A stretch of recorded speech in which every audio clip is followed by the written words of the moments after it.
Hello everybody! Today I wanted to test out a potential new series with you guys that really grinds my gears. Yes, it was totally inspired by Family Guy. Anyway, for my first one, I really want to talk about some things that really bother me about brands and how they use social media. And for the most part, I'm talking about the big brands. The big guys, not the little guys. That's a whole other thing. I want to talk about like micro brands and micro influencers. Anyway, I want to talk about the way that big brands utilize social media. And I think one of the big things that being a creature of the internet, and I basically live in every makeup forum ever, I see a lot of people voicing frustrations about the top influencers, or just big influencers in general, getting sent a ton of PR and then not using it. I think the biggest issue a lot of us have with that is that the products aren't being used for anything besides an unboxing. Maybe they'll be swatched, but more often than not, we don't see them, we don't hear about them ever again. Stuff gets passed on to friends or thrown into giveaways. And that's something that I always feel really uncomfortable with these big giveaways, when it's chock full of PR stuff that person hasn't even tried, so they can't vouch for how good it is, they're just giving it away.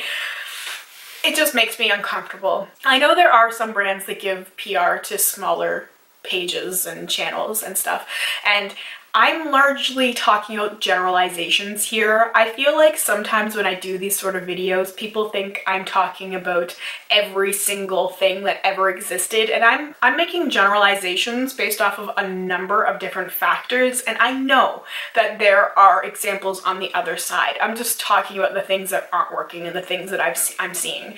And I really think that brands would benefit more from giving things to smaller influencers. And I know that this might come off wrong because I can be considered an influencer. Anybody who has a YouTube channel, a blog, a Instagram, once you are sharing your opinions out there, like it or not, you're an influencer.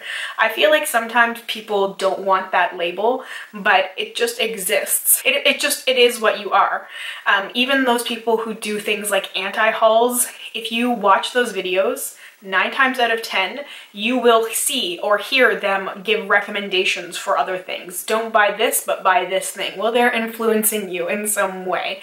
And even if they're talking you out of buying something, they're influencing you not to buy. So there's a lot of little layers going on with the beauty industry and social media and the people involved in it, because a lot of us are just everyday people who just really love talking about makeup. I just think brands would benefit from sending stuff to smaller pages or channels, or at least trying it out and seeing what happens if they do this, like with Anastasia and when they sent Subculture and some of their other newer products to smaller people, and they were putting out reviews and videos using those products first. It was really cool to see. And I would love to see more of that happen. I would love to see some of these smaller review channels and swatch pages on Instagram get sent those products to play with and work with, because I truly think that a lot of people deserve it. They deserve to have that stuff to use and to help build their content, as opposed to it just ending up in a things beauty gurus get PR unboxing video. The second thing that really bugs me is when these brands are pushing for their everyday consumer to interact with them on various social media platforms, but then they don't interact back. This is such a huge pet peeve of mine, when people want interaction, when they want engagement, but they don't return it.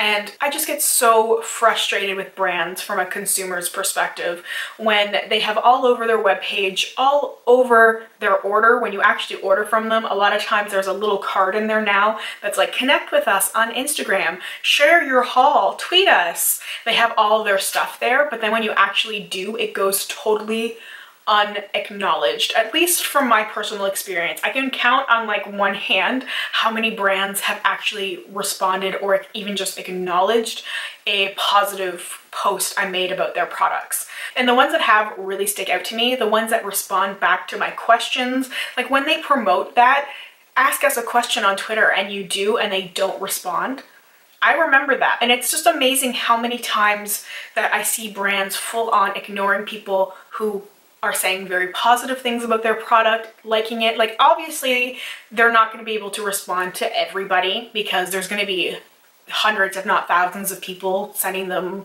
tweets, tagging them in photos or whatever. But it just seems that there's some brands that only ever talk to and acknowledge like celebrities or the big influencer types. They don't acknowledge the everyday little people. And it's so irritating because there's so much good stuff going on there. There's just so much potential there for sharing stuff from everyday people, but also from building brand loyalty. I feel like it's easier now than it ever has been. And the everyday consumer who purchased something from the drugstore and then decides to tweet about it, like, they didn't have to do that, but they did because they truly enjoy this product. And just a simple like goes a long way, and it builds that loyalty, because then the next time when that person's in the store again looking for something else, I need a new foundation, they're probably going to remember the positive feelings towards that brand, and they're going to go back to that brand again, and they can build that loyalty up.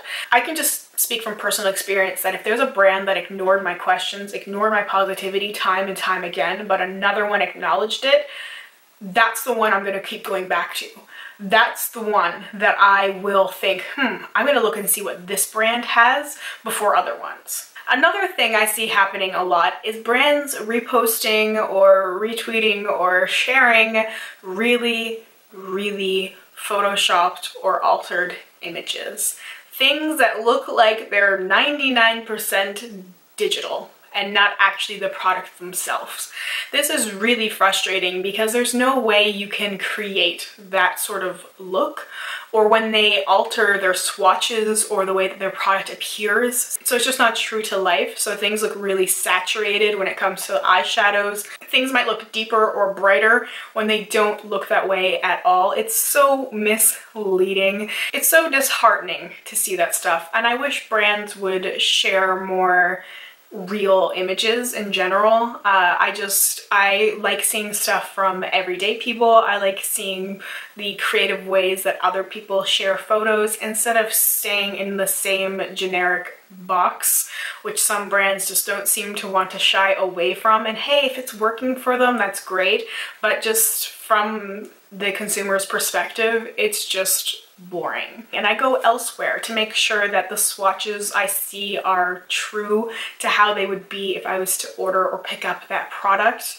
Because a lot of the times I do online shopping, so I want the images to match. I don't want to buy something that looked like it was product A when it actually was product B. And just the overly photoshopped images of eye makeup and stuff really get to me because a lot of it is so altered. Everybody uses some sort of Facetune Photoshop thing, but I just wish that brands would take some responsibility. It feels a lot like the mascara ads you see in magazines or even the ads on TV where they're obviously using false eyelashes and now they have to put that little disclaimer down there, but still, I mean, you're advertising a mascara and you're the person, the model or whatever is wearing false eyelashes. Like, that's not helpful. I like some of the ads you see now about truth in advertising, and I wish brands would also do that when it came to social media stuff as well, and not just like print and TV. Along those same lines, I wish that brands would show how to use products more than promoting them.